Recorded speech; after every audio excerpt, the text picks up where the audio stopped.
अस्सलाम वालेकुम। एक नई वीडियो के साथ दुआ बाट आप लोगों की खिदमत में हाजिर है। उम्मीद करती हूँ कि आप सब ठीक होंगे और दुआ करती हूँ कि अल्लाह हम तमाम मुसलमानों को अपनी रहमत के साए में रखे और जालिमों की शर से महफूज रखे, आमीन। तो गाइस, आज हम बात करेंगे डिचकोट में दिल दहला देने वाले वाक़े पर, जहाँ सगी बहन के साथ भाई ने जिनसी ज़्यादती की और छोटी बहन के देखने पर उसको भी ज़्यादती का निशाना बना दिया।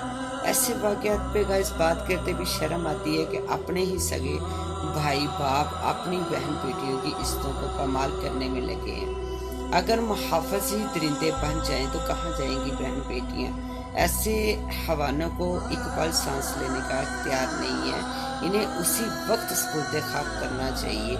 इस वहशी दरिंदे की गिरफ्तारी जल्द से जल्द होनी चाहिए और साथ इन लड़कियों की बड़ी बहन को भी गिरफ्तार किया जाए, जिसने बहनों के बताने पर भी जुल्म के खिलाफ आवाज़ उठाने की बजाय इस दरिंदे के साथ फरार है। और इस दरिंदे को सरेआम फांसी देनी चाहिए बिना तखीर किए। भाई तो बहनों की इज्जतों के मुहाफ़िज़ होते हैं, लुटेरे तो नहीं होते उनकी इज्जतों के। 1 से 2 साल तक ये लड़कियां सगे भाई के हाथों मुसलसल नापाक होती रही हैं, खामोश रहकर मजीद बुराई को बढ़ावा देती रही। काश इन लड़कियों ने इस दरिंदे की पहली गलती पर ही आवाज़ उठाई होती तो 1 से 2 साल तक ये इसकी हवानियत का शिकार ना बनती। आज भी तो ये अपने पे हुए जुल्म की दास्तान पूरी दुनिया को बता रही हैं, तो तब क्यों नहीं जब ये पहला कदम इस बुराई में इस दरिंदे ने उठाया? बात करने का मतलब है कि बुराई को बढ़ावा मत दो, आवाज़ उठाओ अपने पे होते जुल्म पे। तो आप भी गाइस अपनी कीमती राय को इस वक्त में ज़रूर दीजिएगा। तो लास्ट में एक मैसेज देना चाहूँगी। किसी महफिल में एक शख्स ने कहा कि औरत पाँव की जूती होती है, जब चाहो बदल लो। तो महफिल में एक बुजुर्ग भी मौजूद थे।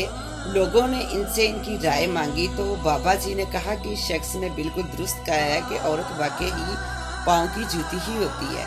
बाबा जी की इस बात से लोग बहुत मायूस हुए और उस शख्स का सीना मज़ीद चौड़ा हो गया।